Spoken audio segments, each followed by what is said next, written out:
नमस्कार everyone, my name is C Akash Bansal. Welcome you all in another video. आज हम आप लोगों को समझाने वाले हैं कि 15 मार्क क्वेश्चन जो आपका अब एग्जाम में आता है, सीए इंटर डायरेक्ट टैक्सेशन का पहला क्वेश्चन जो कि कंपलसरी क्वेश्चन होता है, उस क्वेश्चन को कम से कम टाइम में कैसे सॉल्व करें। बहुत सारे बच्चों का एक क्वेरी था कि सर हमें प्रोविजन आता है, हमें पता है क्या प्लस करना है क्या माइनस करना है, कहाँ प्लस करना है, कौन से हेड में टैक्स होगा, लेकिन हमें उस क्वेश्चन को सॉल्व करने में 1 घंटा लग जाता है, बाकी का पेपर हमारा छूट जाता है, या फिर हम कोई ना कोई एडजस्टमेंट भूल जाते हैं। इन दोनों ही डाउट का आपको आंसर आज मिल जाने वाला है, यानी कि कम से कम टाइम में आप मैक्सिमम आउटपुट कैसे दे सकते हैं अंडर पीजीबीपी क्वेश्चन, एंड ऐसा क्या ट्रिक है जिसकी वजह से आपको कोई भी एडजस्टमेंट नहीं छूटेगा, यानी कि ऐसा कोई एडजस्टमेंट नहीं होगा जो आप भूल जाएं। इस वीडियो को एंड तक जरूर देखिएगा, और अगर आपको ये वीडियो पसंद आती है तो चैनल को सब्सक्राइब जरूर कीजिएगा, वीडियो को लाइक कीजिएगा, कमेंट करके बताइएगा कि अगर आप ये वीडियो आपको कैसी लगी, और अगर आपका कोई भी टॉपिक ऐसा है जो आप पूछना चाहते हैं, मुझे वीडियो बनानी चाहिए, तो आप कमेंट बॉक्स में ज़रूर लिख के बताइएगा। मैं आप लोगों के लिए एक वीडियो ज़रूर बना दूंगा, जो आपकी जेन्युइन प्रॉब्लम्स हैं उनका ज़रूर ख्याल रखा जाएगा। एंड बहुत सारा फ्री कंटेंट आपको इसी यूट्यूब चैनल हक से सीए पे अवेलेबल है, तो go and check out the free content as well for your January attempt और May attempt, whatever the attempt you are giving. ठीक है, चलिए स्टार्ट करते हैं आज का एक छोटा सा वीडियो, जिसके अंदर हम ये समझने वाले हैं कि 15 मार्क क्वेश्चन को कम से कम टाइम में कैसे सोल्व करना चाहिए। चलिए जी, स्टार्ट करते हैं आज का वीडियो। हमने क्वेश्चन नंबर 21 मेरे क्वेश्चन कंपाइलर का रैंडम क्वेश्चन मैंने पिक किया है, एंड देखते हैं कि क्या हम ये क्वेश्चन सोल्व कर पा रहे हैं। अच्छा, सबसे पहले एक स्टेप सुनिएगा। जब भी आप मान लीजिए आपने पीजीबीपी सोल्व करके गए, आप डिडक्शन सोल्व करके गए, आप हाउस प्रॉपर्टी सोल्व करके गए, और अदर सोर्सेस आपका सोल्व है, मतलब आपको चैप्टर आता है, और आप कंपलसरी क्वेश्चन अटेंड करने वाले हैं फॉर श्योर, तो आप लोगों को जो एग्जाम में स्टार्टिंग के 15 मिनट मिलते हैं ना क्वेश्चन रीडिंग में, वो 15 मिनट आपको वेस्ट नहीं करने, उसमें पहला क्वेश्चन स्टार्ट कर देना। बट सर हमें नोटबुक तो मिलती नहीं है, नोटबुक की जरूरत नहीं है। जो मैं तरीका बता रहा हूँ उसमें स्टार्टिंग के 15 मिनट आपको क्वेश्चन नंबर 1 रीड करने में यूटिलाइज करने हैं, without your answer sheet. Answer sheet की जरूरत नहीं है, बिना आंसर सीट भी आप यूटिलाइज कर सकते हैं। बट सर एग्जाम में तो लिखना अलाउड ही नहीं है, पेंसिल भी नहीं चला सकते। मैं कह रहा हूँ आप लोग इस वीडियो को पूरा देखिए और आपको सब समझ आ जाएगा कि किस तरीके से हम आईसीएआई को 3 घंटे का पेपर 3.25 घंटे का बनाएंगे और 15 मिनट चुरा लेंगे बड़े वाले क्वेश्चन में। स्टार्ट करते हैं वीडियो। सबसे पहले आपको क्या करना है, जैसे ही क्वेश्चन आता है सबसे पहले आपको मेक श्योर करना है कि जो पहला क्वेश्चन है वो पीजीबीपी का ही क्वेश्चन है, यानी कि आपको आपको पूछा जाएगा कि compute the tax liability under old tax provision और न्यू टैक्स प्रोविजन, एंड आपको एक प्रॉफिट एंड लॉस अकाउंट दिया होगा। इसका मतलब ये क्वेश्चन तो पीजीबीपी का ही है। अगर पीजीबीपी का क्वेश्चन आता है तो आगे आपको क्या करना है बेटा, सबसे पहले क्वेश्चन को रीड करना स्टार्ट कर देना। मैं बात कर रहा हूं तब जब आपको पेपर अभी आंसर शीट मिली भी नहीं है, तभी आप क्वेश्चन पेपर में क्वेश्चन नंबर 1 रीड करना स्टार्ट कर देना। Mister Raju aged 75 years submitted the following, submitted his profit and loss account for the year ending 31 March 2024 as given below. ध्यान दीजिएगा, पीजीबीपी के क्वेश्चन दो तरीके के आते हैं, या तो कैश सिस्टम या मर्केंटाइल सिस्टम। ज्यादातर जो आता है वो मर्केंटाइल सिस्टम का क्वेश्चन आता है। अगर मर्केंटाइल सिस्टम का क्वेश्चन आता है तो बिना देखे जो नेट प्रॉफिट है उसको पिक कर लीजिए, बिना देखे नेट प्रॉफिट को पिक कर लीजिएगा। लेकिन सर अभी तो आपने बोला कि 15 मिनट, जो स्टार्टिंग के 15 मिनट है उसमें हमें क्वेश्चन कैसे अटेम्प्ट करना है वो समझा दीजिए पहले। मैंने आपको एक चीज आप बता दी है कि जैसे ही आपके पास आंसर शीट आएगी आप नेट प्रॉफिट एज पर पी एंड एल लिख देंगे, क्योंकि ये इनडायरेक्ट मेथड है, यानी कि ये मर्केंटाइल सिस्टम का क्वेश्चन आपका है। ठीक है, इसके बाद अपन क्या करेंगे सर, क्वेश्चन को रीड करते जाएंगे और आगे बढ़ते जाएंगे। ओपनिंग स्टॉक, बच्चा आपने जैसे ही ओपनिंग स्टॉक पढ़ा आपके दिमाग में कोई भी एडजस्टमेंट आ रही है? कोई एडजस्टमेंट नहीं। ओपनिंग स्टॉक क्या अलाउड है? बिल्कुल अलाउड है। पीएनएल में अलाउड है? बिल्कुल अलाउड है। तो इसको कुछ नहीं करेंगे। उसके बाद में परचेजेस, जैसे आपने परचेजेस वर्ड देखा, क्या आपके मन में कोई एडजस्टमेंट आ रहा है? सर बिल्कुल भी नहीं, परचेजेस तो अलाउड होती हैं तो अलाउ कर देंगे। सर फ्रेंचाइजीज, फ्रेंचाइजीज मतलब आपने फ्रेंचाइजीज ली होगी तो फ्रेंचाइजीज फीस पे की होगी, वो भी बिजनेस का एक्सपेंस है, कोई दिक्कत नहीं है। एडवर्टीजमेंट, ये भी बिजनेस का खर्चा है, कोई दिक्कत नहीं है। Income tax of previous year 22-23, आपने पिछले साल का इनकम टैक्स अब पे किया है। सर पेमेंट की है, ये आपको कैसे पता चला? क्योंकि बेटा ये डेबिट साइड है, ये आपके प्रॉफिट एंड लॉस अकाउंट की डेबिट साइड है, ये क्रेडिट साइड है। अगर आपके डेबिट साइड में 7,000 रुपीज आ रहा है, मतलब आपने पे किया है और आपको पता है कि जो इनकम टैक्स का पेमेंट होता है वो आपका डिडक्टेबल एक्सपेंडिचर नहीं होता। क्योंकि वो डिडक्टेबल एक्सपेंडिचर नहीं होता तो ये जरूर एड बैक होगा। तो अगर ये एड बैक होगा तो आप क्या करेंगे एग्जाम में, एग्जामिनर जब आपके साइड ना देखे ना तो पेंसिल उठाना और एक डंडा मतलब वन लाइन क्लिक कर देना, एक लाइन एक डंडा मार्क कर देना उसके आगे, दैट्स इट, और कुछ नहीं करना, केवल वन लाइन, ऐसे एक वन लाइन मार्क कर देना। आगे चलें। इनकम टैक्स एडवांस 1200 रुपए, मतलब कि इस करंट ईयर का यानी 23-24 का आपने एडवांस में इनकम टैक्स पे किया। आपको पता है income tax is not a deductible expenditure, इसलिए इसको भी क्या कर दिया, मार्क कर दिया, यानी कि इसको भी एड बैक करेंगे। इसके बाद है एडिशन टू ऑफिस बिल्डिंग। अगर आपने ऑफिस बिल्डिंग में एडिशन की है तो ये कुछ गलत लग रहा है। क्या गलत लग रहा है बेटा? अगर आपने ऑफिस बिल्डिंग में कुछ एडिशन किया है तो ये तो आपका कैपिटल एक्सपेंडिचर होना चाहिए, तो ये पी&ल में क्यों आया है? लग रहा है ना थोड़ा सा गलती लग रहा है ना क्वेश्चन में? क्या गलती लग रहा है सर? कि जब हम ऑफिस बिल्डिंग में कुछ एडिशन कर रहे हैं, कुछ नया कर रहे हैं, कुछ ऐड कर रहे हैं, तो वो तो हमारा कैपिटल एक्सपेंडिचर होना चाहिए, ये तो हमारा रेवेन्यू एक्सपेंडिचर है, तो जरूर इसका भी कोई ना कोई एडजस्टमेंट होगा, इसलिए हमने इसका भी वन डंडा अभी के लिए मार्क कर लिया। इसके बाद है investment in public provident fund. Investment in PPF, investment in PPF क्या बिजनेस का खर्चा है? बिल्कुल भी नहीं। इन्वेस्टमेंट इन पीपीएफ जो होता है वो बिजनेस का खर्चा नहीं होता है। इवन वो तो आपको डिडक्शन अलाउ होता है अंडर एटीसी, क्योंकि एटीसी के अंदर डिडक्शन अलाउ होता है, तो मतलब यहाँ पे वो एड बैक होगा और एटीसी में माइनस होगा। तो हमने यहाँ पे दो डंडे क्लिक कर लिए। दो डंडों का मतलब कि इसके दो एडजस्टमेंट तो मिनिमम पॉसिबल हैं, एक तो पी&ल में एड बैक होगा और दूसरा डिडक्शन में माइनस होगा। नेट प्रॉफिट का कुछ नहीं होता तो इसको हमने जाने दिया। इसके बाद आते हैं क्रेडिट साइड में। ये देखो मैं बच्चा आपको 2 बार 3 बार बोल के बता रहा हूं, जब एग्जाम में करेंगे तो इतना टाइम नहीं लगेगा। फिर आते हैं क्रेडिट साइड में सेल्स, सेल्स का कोई एडजस्टमेंट नहीं होता तो हम कुछ नहीं करेंगे। गिफ्ट फ्रॉम फ्रेंड, 1200 रुपए आपको गिफ्ट मिला है तो इसके दो डंडे हम लगाएंगे। पहला तो ये पी&ल में माइनस होगा क्योंकि ये बिजनेस की इनकम नहीं है, दूसरा हो सकता है ये अदर सोर्सेस में टैक्सेबल हो। अभी के लिए मैं कुछ कह नहीं सकता क्योंकि 50,000 रुपए से कम वैल्यू है, बट हो सकता है कि अदर सोर्सेस में टैक्सेबल हो, इसलिए मैंने दो डंडे लगा दिए। फिर बैड डेट रिकवर्ड, अगर आपको बैड डेट रिकवर हुए हैं तो ये आपके बिजनेस की इनकम मानी जाती है, तो इसका कोई एडजस्टमेंट नहीं होगा, बिल्कुल सही इनकम मानी गई है। फिर rental income from house property, अरे बाप रे, अगर आपको 1,40,000 का रेंटल इनकम हुआ है तो इसके दो एडजस्टमेंट होंगे। पहला एडजस्टमेंट ये पीजीबीपी में लेस होगा और दूसरा एडजस्टमेंट ये हाउस प्रॉपर्टी में ऐड होगा, यानी हाउस प्रॉपर्टी हेड में टैक्स होगा। Income tax refund, income tax refund को इनकम थोड़ा होती है, तो इसलिए यहाँ पे एक एडजस्टमेंट होगा, ये केवल हाउस प्रॉपर्टी पीजीबीपी में से माइनस होगा क्योंकि ये इनकम नहीं होती है। डिविडेंड फ्रॉम फॉरेन कंपनी, जो डिविडेंड इनकम है उसके दो एडजस्टमेंट होंगे, क्योंकि ये पीजीबीपी की इनकम नहीं होती इसलिए पीजीबीपी से माइनस होगा और अदर सोर्सेज में ऐड होगा। क्लोजिंग स्टॉक का कोई एडजस्टमेंट नहीं होता।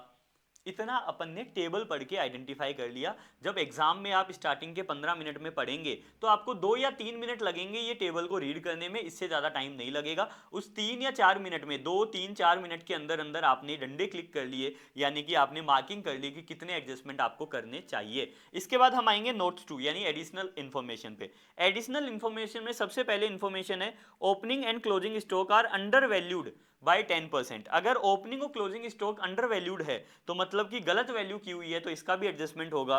तो एक डंडा यहां पे क्लिक कर लिया और एक डंडा हमने यहां पे क्लिक कर लिया। मैं कौन से टाइम की बात कर रहा हूं? मैं बात कर रहा हूं उस टाइम की जब आपको पेपर मिला है और अभी तक आपने क्वेश्चन स्टार्ट मतलब आंसर शीट नहीं मिली। अगर आपको आंसर शीट नहीं मिली तो आप ये एडजस्टमेंट साथ साथ में कर रहे हैं। तो अगर ओपनिंग और क्लोजिंग स्टॉक अंडर वैल्यूड है तो हमने इसका एडजस्टमेंट भी ऊपर नोट कर लिया कि इसका भी एडजस्टमेंट हमें करना है। इसके बाद franchises were purchased on 1/7/2023 was put to use on 3/10/2023। अरे बाप रे, जो फ्रेंचाइजीज थी ये तो आपका रेवेन्यू खर्चा है ही नहीं, ये तो आपका कैपिटल खर्चा है, ये तो इंटेंजिबल असेट है। तो अगर ये इंटेंजिबल असेट है तो इसका दो एडजस्टमेंट होगा। पहला एडजस्टमेंट ये पी&ल से ऐड होंगे, यानी पी&ल में माइनस नहीं होने चाहिए थे इसलिए ऐड बैक होंगे, और दूसरा इसका डेप्रीसिएशन मिलेगा at the rate of 25%। At the rate of 25% आपको इसका डेप्रीसिएशन मिलेगा, तो यानी कि दो एडजस्टमेंट होंगे franchisees purchased and put to use के अंदर। इसके बाद तीसरी लाइन आती है advertisement expenditure relates to neon sign board which was purchased and put to use on 1/8/2023। जो आपके एक्सपेंडिचर हैं, एक सेकंड रुकिएगा। हाँ जी बच्चा, आगे चलते हैं।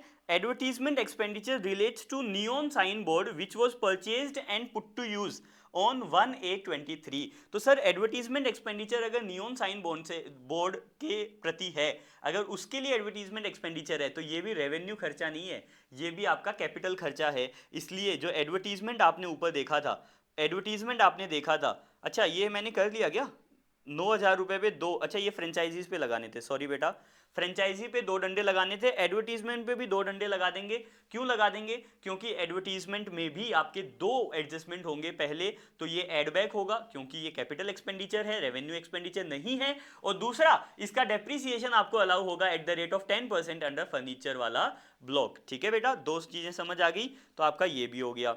इसके बाद है office building was written down value, office building has written down value of 56 lakh as on 1/4/2023, यानी ओपनिंग वैल्यू 56 लाख है, and addition was made to the building by constructing additional room on the roof. यानी कि मैंने आपको बोला था कि क्योंकि एडिशनल फ्लोर आपने कंस्ट्रक्ट किया है तो मुझे कुछ तो गड़बड़ लग रहा है, तो ये गड़बड़ भी पकड़ी गई। क्या गड़बड़ पकड़ी गई कि सर जो ऑफिस बिल्डिंग में एडिशन किया था वो तो कैपिटल खर्चा है, आपने ऑफिस रूफ के ऊपर एक और कमरा बनाया है, तो इसका तो डेप्रिसिएशन अलाउ होना चाहिए। आगे क्या लिखा है, कंस्ट्रक्शन वाज कंप्लीटेड ऑन 1/11/2023, 1/11/2023 को कंस्ट्रक्शन कंप्लीट हुआ है, and it was put to use on the same date, यानी लेस देन 180 डेज।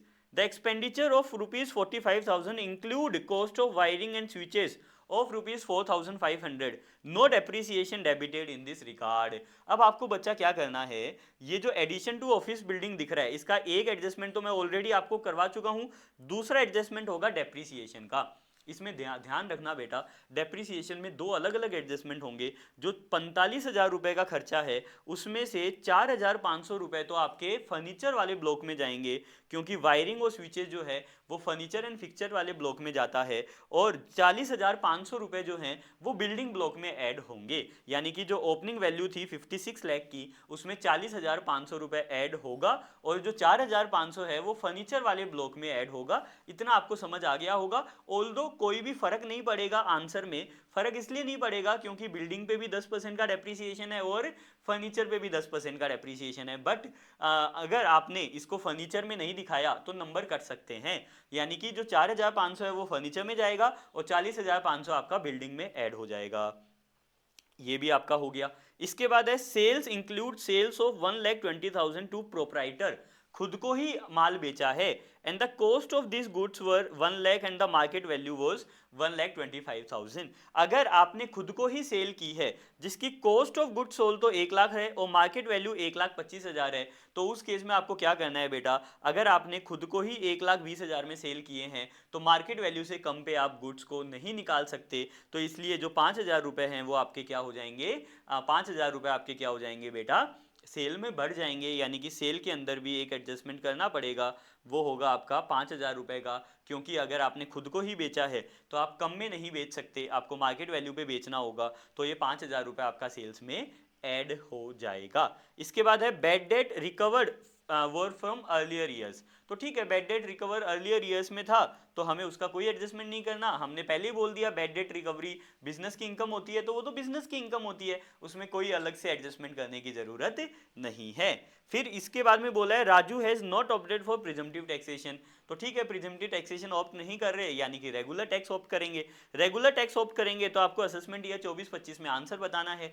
आंसर आपका आ ही चुका है, जैसा कि मैंने आपको पहले बोला था कि आपको करना क्या होगा बेटा, मैंने आपको ऑलरेडी बता दिया है। आपको सबसे पहले तो सॉल्यूशन में हेडिंग देनी होगी, हेडिंग में आप दोगे कंप्यूटेशन ऑफ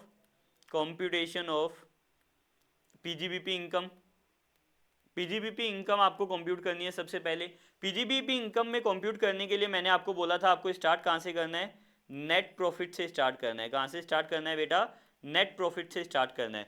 तो नेट प्रॉफिट क्या है, 17,45,600, तो 17,45,600 आपने यहाँ लिख दिया। इसके बाद में आपको क्या करना है, एक एक एडजस्टमेंट ऊपर से रीड करते जाना है और एडजस्टमेंट को पूरा कर देना है। सबसे पहले ओपनिंग स्टॉक की एडजस्टमेंट मुझे दिख रही है। ओपनिंग स्टॉक की क्या एडजस्टमेंट थी बेटा, opening stock was under valued, अगर अंडर वैल्यूड थे मतलब कि ये जो 13,50,000 है ये 90% के बराबर है, तो 13,50,000 डिवाइडेड बाय 90% मल्टीप्लाई बाय 10%, यानी कि 1,50,000, 1,50,000 अगर अंडर वैल्यूड है तो हम इसको क्या करेंगे और बढ़ा देंगे, मतलब लेस कर देंगे, तो less opening stock under valued, opening stock under valued, क्योंकि ओपनिंग स्टॉक अंडर वैल्यूड है तो हमने उसको इंक्रीज कर दिया, अगर हमने इंक्रीज कर दिया तो आपका क्या होगा 13,50,000 डिवाइडेड बाय 90% मल्टीप्लाई बाय 10%, यानी कि आपका 1.5 लाख रुपए अंडर वैल्यू था उसको हमने माइनस कर दिया,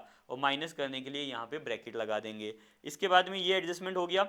इसके बाद में चलेंगे परचेजेस, परचेजेस के ऊपर कोई भी एडजस्टमेंट नहीं है। इसके बाद चलेंगे फ्रेंचाइजीज, फ्रेंचाइजीज के अंदर दो एडजस्टमेंट है बेटा। 1 लाख रुपए की जो फ्रेंचाइजी है पहले तो वो प्लस होगी क्योंकि वो कैपिटल खर्चा है, एड फ्रेंचाइजीज, जो फ्रेंचाइजीज आपका रेवेन्यू बीइंग कैपिटल एक्सपेंडिचर, क्योंकि ये कैपिटल एक्सपेंडिचर है इसलिए हम इसको ऐड बैक कर देंगे। ठीक है बेटा, तो हमने इसको ऐड बैक कर दिया 1 लाख रुपए को, ये तो हो गया ऐड। इसके बाद में इसका लेस भी करेंगे, क्या लेस करेंगे बेटा, डेप्रीसिएशन, क्या लेस करेंगे, डेप्रीसिएशन। ऑल्दो जो डेप्रीसिएशन का एडजस्टमेंट है वो सबसे लास्ट में करना चाहिए, इसलिए मैं यहाँ पे नहीं करूँगा, मैं क्या करूँगा ओपनिंग स्टॉक का एडजस्टमेंट हो चुका है और फ्रेंचाइजीज में एक एडजस्टमेंट हो चुका है, तो मैं एक एडजस्टमेंट को कट कर दूंगा और दूसरा एडजस्टमेंट अभी पेंडिंग है। इसके बाद में एडवर्टीजमेंट, एडवर्टीजमेंट पे जो 9,000 रुपए का खर्चा आपने किया था वो क्या बोला था इन्होंने, नियॉन साइन बोर्ड है, मतलब कि कैपिटल एक्सपेंडिचर है। अगर ये कैपिटल एक्सपेंडिचर है तो इसको क्या कर देंगे, एड बैक, एड बैक में क्या करेंगे, एड बैक में करेंगे advertisement expense being capital expense, क्योंकि एडवर्टीजमेंट एक्सपेंस एक कैपिटल एक्सपेंस है इसलिए हमने क्या कर दिया 9,000 को ऐड बैक कर दिया। लेकिन ये 9,000 फर्नीचर ब्लॉक में आपका डेप्रिसिएशन भी अलाउ होगा जो बाद में देखेंगे, तो मैंने एडवर्टीजमेंट में एक कट्टा मार दिया। इसके बाद है income tax of previous year, आपने 7,000 रुपये पे किया है तो ये भी क्या कर देंगे, ऐड बैक कर देंगे। Income tax of preceding year, preceding year का इनकम टैक्स और ब्रैकेट में लिख देंगे नॉट डिडक्टेबल, नॉट डिडक्टेबल, और आपका कितना रुपए था 7,000 रुपये हम यहाँ पे ऐड बैक कर देंगे। इसके बाद क्या था बेटा, इसके बाद इसको भी कट मार देंगे। इसके बाद है इनकम टैक्स एडवांस 1,200 रुपये आपने पे किया है तो यहाँ पे लिख देंगे advance income tax not deductible, advance income tax और ब्रैकेट में लिख देंगे नॉट डिडक्टेबल, और ये 1,200 रुपये और ऐड बैक हो जाएंगे। इसके बाद में क्या था बेटा, इसमें ये भी हो गया। फिर है एडिशन टू ऑफिस बिल्डिंग 45,000, हमने क्या डिसाइड किया था कि ये 45,000, 40,500 तो बिल्डिंग ब्लॉक में जाएंगे और 4,500 फर्नीचर ब्लॉक में जाएंगे, तो मतलब कि 45,000 का क्या हो जाएगा बेटा, ऐड बैक हो जाएगा। Addition to office building, addition to office building, और क्या लिखेंगे एडिशन टू ऑफिस बिल्डिंग में being capital expenditure, addition to office building और ब्रैकेट में लिखेंगे बीइंग कैपिटल एक्सपेंडिचर, क्योंकि ये कैपिटल एक्सपेंडिचर है, तो 45,000 रुपये आपका ऐड बैक हो गया। लेकिन सर इसमें एक और एडजस्टमेंट है वो बाद में करेंगे, डेप्रिसिएशन वाला। इसके बाद में इन्वेस्टमेंट इन पीपीएफ, के भी दो एडजस्टमेंट हैं। एक एडजस्टमेंट ये है इन्वेस्टमेंट इन पीपीएफ ऐड बैक हो जाएगा क्योंकि ये P&L का खर्चा नहीं है। इन्वेस्टमेंट इन पीपीएफ ऐड बैक हो जाएगा, कितना ऐड बैक हो जाएगा बेटा, 70,000 रुपये, 70,000 रुपये आपका ऐड बैक हो जाएगा being not related to business, ये बिजनेस का खर्चा थोड़ा है इसलिए ऐड बैक हो गया। चलिए जी, इसमें भी एक एडजस्टमेंट हो गया, एक एडजस्टमेंट अभी बाकी है, यानी कि 80C का डिडक्शन देना बाकी है। इतना करने के बाद में हम आएंगे सेल की साइड में। सेल में सबसे पहला एडजस्टमेंट था कि 1,05,00,000 में 5,000 रुपये और ऐड हो जाएंगे, तो हम ऐड कर देंगे सेल्स अंडर रिकॉर्डेड सेल्स में कितना आ जाएगा बेटा, 5,000 रुपये और ऐड बैक हो जाएगा, तो ये भी आपका कट्टा मार देंगे। इसके बाद है गिफ्ट फ्रॉम फ्रेंड। अब गिफ्ट फ्रॉम फ्रेंड जो है वो आपका इनकम नहीं माना जाएगा इस हेड में, इसलिए हम लेस कर देंगे gift from friend not taxable under PGBP, इसलिए हमने 1,200 रुपये लेस कर दिए। यहाँ पे एक एडजस्टमेंट पूरी हो गई और अभी हमें पता भी चल गया कि अदर सोर्सेस में भी ये टैक्सेबल नहीं होगा, बट एक बार के लिए मैं एक एडजस्टमेंट ही कर रहा हूँ। आगे बेटा bad debt recovered no adjustment. Rental income from house property 1,40,000, तो हम क्या करेंगे, लेस करेंगे rental income from house property और ब्रैकेट में लिख देंगे taxable under head house property, और 1,40,000 यहाँ पे मैं लेस कर दूंगा। ठीक है, तो ये आपका ये एक एडजस्टमेंट इसमें से भी हो गया। फिर है इनकम टैक्स रिफंड 700 रुपये, तो income tax refund can never be और इनकम, तो इसलिए हमने लेस कर दिया इनकम टैक्स रिफंड हमने लेस कर दिया, क्योंकि ये आपका इनकम नहीं हो सकता, तो 700 रुपये ये आपका लेस हो गया, तो ये एडजस्टमेंट भी हो गई। इसके बाद है डिविडेंड फ्रॉम फॉरेन कंपनी 3,000 रुपये, ये आपका अदर सोर्सेज का इनकम होता है, इसलिए मैंने यहाँ पे लेस कर दिया dividend from foreign companies, bracket में लिख दिया taxable under head other sources. आप पूरा लिखना एग्जाम में, ठीक है बेटा।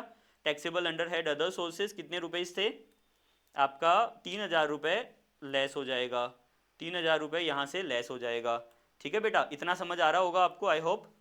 इसके बाद में हम क्या करेंगे, क्लोजिंग स्टॉक में भी, अच्छा इसको एक कट्टा मार देंगे, एक कट्टा अभी बाकी है।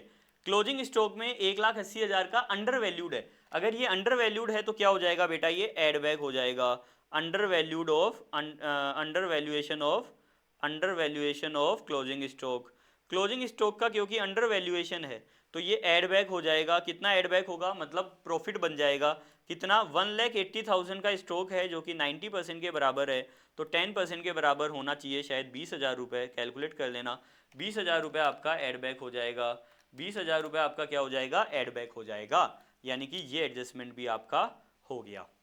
ठीक है, अब देखो, अब देखना ध्यान से देखना बेटा क्या क्या हो गया, ध्यान से देखिएगा बेटा क्या क्या हो गया है आपका। बाकी सब मैं इरेज कर रहा हूँ बेटा ताकि आपको बोर्ड अच्छे से दिखे। ठीक है, ओपनिंग स्टॉक वाला हो गया है, परचेजेस में कोई एडजस्टमेंट नहीं है, फ्रेंचाइजीज में एक पेंडिंग है, एडवर्टीजमेंट में एक पेंडिंग है, इनकम टैक्स हो गया है, एडिशन में एक पेंडिंग है, इन्वेस्टमेंट में एक पेंडिंग है। फिर यहाँ पे सेल्स का हो गया है, गिफ्ट में एक पेंडिंग है, बैड डेट का हो गया है, रेंटल में एक पेंडिंग है, इनकम टैक्स रिफंड का हो गया है, डिविडेंड में पेंडिंग है और क्लोजिंग स्टॉक का हो गया है। अब इसमें से फटाफट देख लेते हैं कि क्या क्या बचा हुआ है, नीचे जो है उसमें से देख लेते हैं क्या क्या बचा हुआ है। ओपनिंग वाला हो गया है, फ्रेंचाइजीज में डेप्रीसिएशन अभी बचा हुआ है, एडवर्टीजमेंट में डेप्रीसिएशन बचा हुआ है, ऑफिस बिल्डिंग में डेप्रीसिएशन बचा हुआ है, सेल्स में हो गया है, और बैड डेट रिकवर्ड ये भी हो गया है, मतलब कुछ नहीं किया है। तो अभी अपना केवल, मुझे जहाँ तक लग रहा है पीजीबीपी में तो केवल डेप्रीसिएशन बचा हुआ है। इसके बाद हम क्या करेंगे बेटा, इसके बाद में हम यहाँ पे लेस डेप्रीसिएशन लिखेंगे, less depreciation allowed under income tax. ठीक है, और जैसे डेप्रीसिएशन आ जाएगा हमारा पीजीबीपी का आंसर आ जाएगा। इसके बाद में हेडिंग डालेंगे कंप्यूटेशन ऑफ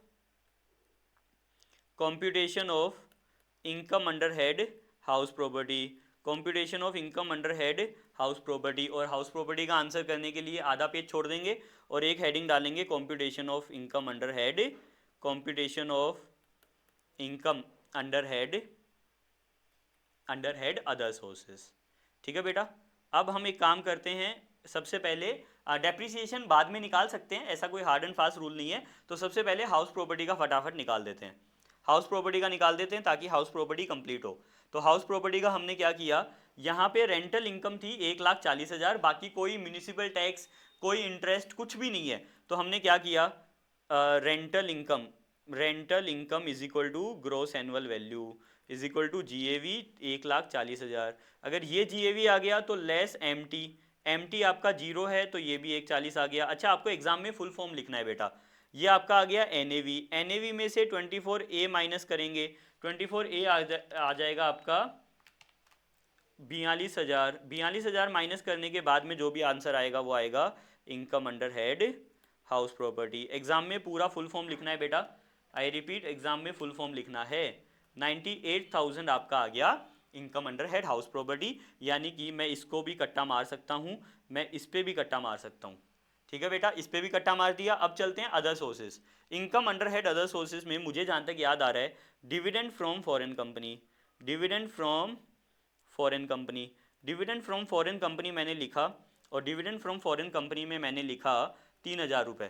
तो 3,000 रुपये मैंने यहाँ पे लिखा और यहाँ पे लिखने के बाद में इसको भी क्या मार दिया, कट्टा मार दिया।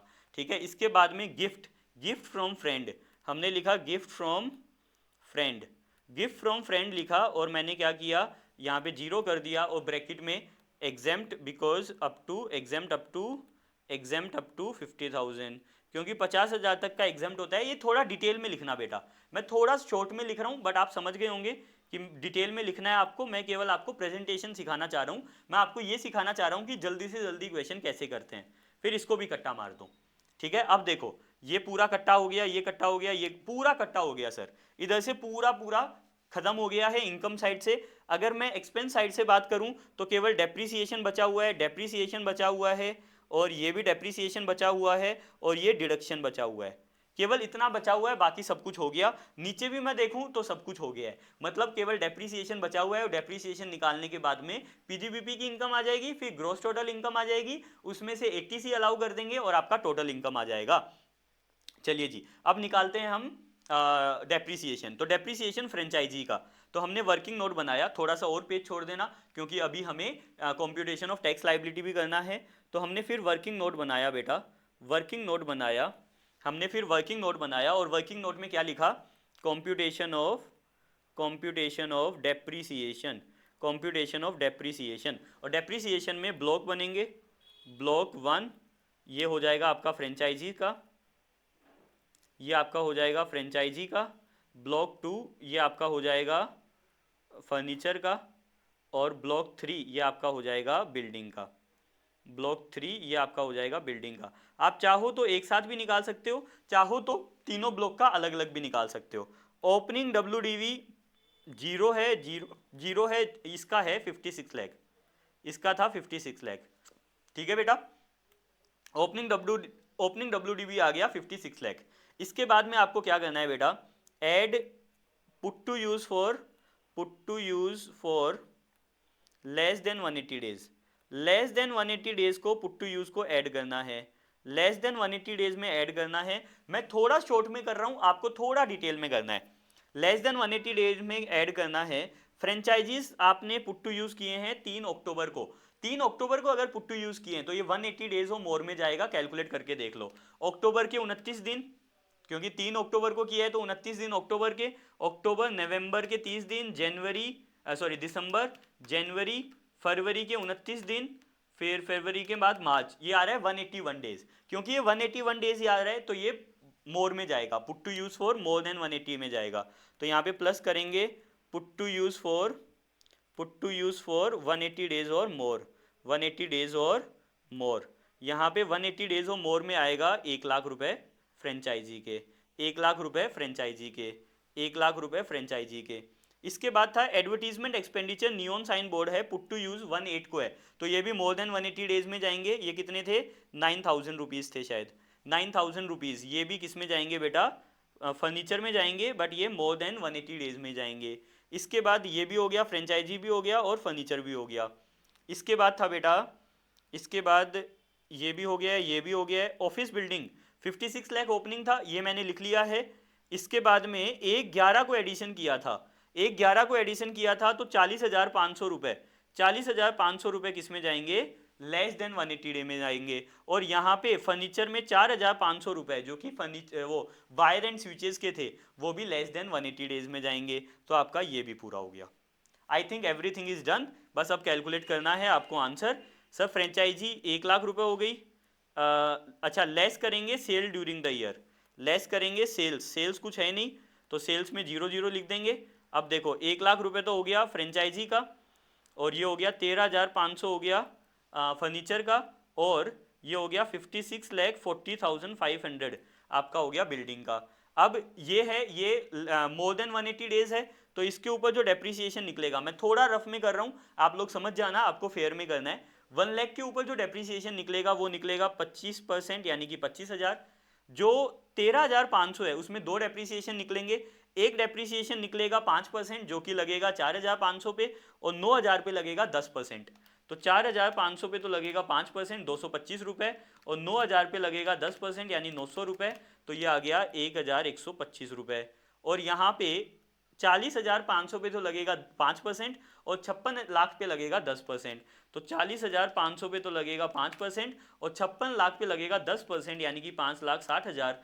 तो ये आ गया 5,62,025 रुपए। अब इन तीनों को प्लस कर दूंगा, तो इन तीनों को प्लस किया तो आया मेरा 5,88,150 rupees. This will be your depreciation. थोड़ा सा फेयर में करना एग्जाम में, थोड़ा सा फेयर में कीजिएगा। तो यहाँ पे डेप्रीसिएशन आ गया 5,88,150, ये आ गया लेस। अब आपको केवल टोटल करना है और आंसर देखना है। कोई भी डाउट हो तो मुझसे पूछ लेना।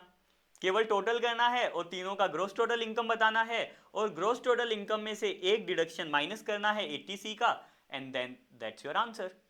इतना सिंपल है आपका 14 मार्क का क्वेश्चन सोल्व करना। आई होप आपको ये समझ आया होगा। यस सॉरी बच्चा, एक कॉल आ गया था। हाँ मैं क्या बोल रहा था आपको, बस अब टोटल करना है। अच्छा एक यहाँ पे गलती है 3,000 रुपए की, अदर सोर्सेज में 3,000 आएगा। एक सेकंड रुकिएगा बेटा। हाँ जी, अदर सोर्सेज में 3,000 आएगा। एंड एक और मिस्टेक है यहाँ पे मेरी, एक और मिस्टेक है, वो है आपका सेल्स अंडर रिकॉर्डेड। ये प्रोविजन क्या बोलता है कि अगर प्रोप्राइटर ने खुद पे सेल की है तो कॉस्ट पे सेल करेगा, मिनिमम कॉस्ट पे सेल करेगा। तो यहाँ पे जो सेल्स थी 1,20,000 की, जिसकी कॉस्ट थी 1 लाख रुपीज़, और उन्होंने सेल्स रिकॉर्ड की थी 1,20,000, तो आपको सेल्स कम रिकॉर्ड करनी है, यानी कि 20,000 रुपये लेस होंगे। तो यहाँ पे जो मैंने 5,000 रुपये ऐड किए थे उसको लेस कर लेना, और लेस में लिख लेना sales to be recorded as to be recorded at cost. ठीक है, तो ये 20,000 रुपये लेस होगा बेटा। बस अगर 20,000 रुपये लेस होगा तो इसका टोटल कर लेना। इसका जब टोटल करोगे तो मुझे बताओ टोटल क्या आ रहा है। एवरीबडी टोटल क्या आ रहा है, आप भी टोटल करना। 17,45,600 minus 1,50,000 plus 1 lakh plus 9,000 plus 7,000 plus 1,200 plus 45,000 plus 70,000 minus 20,000 minus 1,200 minus 140 minus 700 minus 3,000 minus plus 20,000 and minus 588,150। तो आपका आंसर आ रहा है 10,94,750। 10,94,750 तो आपका आ गया पीजीबीपी, 98 आपका आ गया हाउस प्रॉपर्टी, और 3,000 आपका आ गया ये। तो प्लस 98 प्लस 3,000, यानी कि आपका जीटीआई ग्रोस टोटल इनकम आ गया। अच्छा यहाँ पे हेडिंग डालना, हेडिंग क्या डालोगे, computation of gross total income, computation of gross total income. Heading थोड़ी फेयर डालना बेटा, जैसे gross total income for previous year in case of, इस तरीके से। ठीक है, तो ग्रोस टोटल इनकम आपका आ गया टोटल, अगर आप करोगे तो 19, जीटीआई आपका आ गया है 11,95,750। इसमें से माइनस करेंगे, अच्छा यहाँ पे टोटल इनकम की हेडिंग डाल लो, माइनस करेंगे deduction under section 80C। 80C का डिडक्शन कितना था बेटा, डिडक्शन कितना था 80C का, 70,000 रुपीज़ हम यहाँ पे माइनस कर देंगे, क्योंकि ये ओल्ड टैक्स रिजीम है। तो माइनस 70,000 करने के बाद में आ गया 11,25,750, ये आपका आ गया टोटल इनकम। अब टोटल इनकम पे टैक्स लायबिलिटी निकाल देंगे। कोई भी स्पेशल इनकम नहीं है तो पूरे के पूरे ऊपर स्लैब लगा देंगे। और क्योंकि टोटल इनकम आपकी 11 लाख है तो एएमटी जो ऑल्टरनेट मिनिमम टैक्स है उसका कॉन्सेप्ट नहीं लगेगा, क्योंकि वो मिनिमम 20 लाख की इनकम पे लगता है। तो एएमटी भी आपको कैलकुलेट नहीं करना है। आपको मैंने लगभग आधे घंटे में 14 मार्क क्वेश्चन कैसे सोल्व करते हैं वो बताया, जिसमें मैंने आपको गाइड भी किया है, मैंने रीड भी किया है, मैंने लिखा भी है। तो आप इस बात से एग्री करते होंगे कि हम आधे घंटे में, यानी कि स्टार्टिंग के 15 मिनट जो एग्जाम पेपर में मिले और बाद के लगभग 15, 20 या 30 मिनट मैक्सिमम, हम 45 मिनट में, टोटल 45 मिनट में 15 मार्क का क्वेश्चन सोल्व कर पाएंगे, जिसमें से 15 मार्क तो हमने आईसीआई से चुराए हैं और 30 मार्क्स हमारे 3 घंटे के पेपर में से हैं। तो यानी कि अगर हम 30 मिनट में अगर पूरा हम 15 मार्क का क्वेश्चन सोल्व कर पा रहे हैं तो कहाँ बुराई है, राइट। तो सर ये है आपकी ट्रिक 15 मार्क के क्वेश्चन को सोल्व करने का। आई होप आपको ये ट्रिक बहुत पसंद आई होगी। क्वेश्चन स्टार्ट कर देना जब आप जैसे आपको पेपर मिलता है क्वेश्चन रीड करना स्टार्ट कर देना, क्योंकि अल्टीमेटली अगर आपको पीजीबीपी आता है, अगर आपको डिडक्शन आता है, हाउस प्रॉपर्टी आता है, टीडीएस आता है, एंड आपको अदर सोर्सेस आता है तो आपका क्वेश्चन जरूर सोल्व हो जाने वाला है, कहीं नहीं जाएगा। और एएमटी भी पूछा जा सकता है, तो एएमटी भी आपको आना चाहिए। अगर ये चैप्टर आपको आते हैं तो आपका 15 मार्क का क्वेश्चन गलत नहीं हो सकता। बस जल्दी कैसे करें वो मैंने आज आपको इस वीडियो में बता दिया है। आई होप आपको वीडियो बहुत पसंद आई होगी। अपने फ्रेंड्स के साथ जरूर शेयर कीजिएगा, वीडियो को लाइक कीजिएगा। बहुत सारे मैंने फ्री रिसोर्सेज इसी यूट्यूब चैनल पे अपलोड किए हुए हैं for income tax and GST, please जाके जरूर रेफर कीजिएगा। YouTube के ऊपर शॉर्ट्स भी अवेलेबल हैं जिसमें मैंने 1 मिनट में MTP RTP pre PY Qs आपको कवर कराए हैं, तो प्लीज उनको भी जरूर रेफर कीजिएगा एंड चैनल को सब्सक्राइब जरूर करना ताकि आप नेक्स्ट वीडियो मिस ना कर दें। Thank you very much. आपका अपना दोस्त सी आकाश बंसल साइनिंग ऑफ। मिलते हैं अगली वीडियो में। Thank you very much.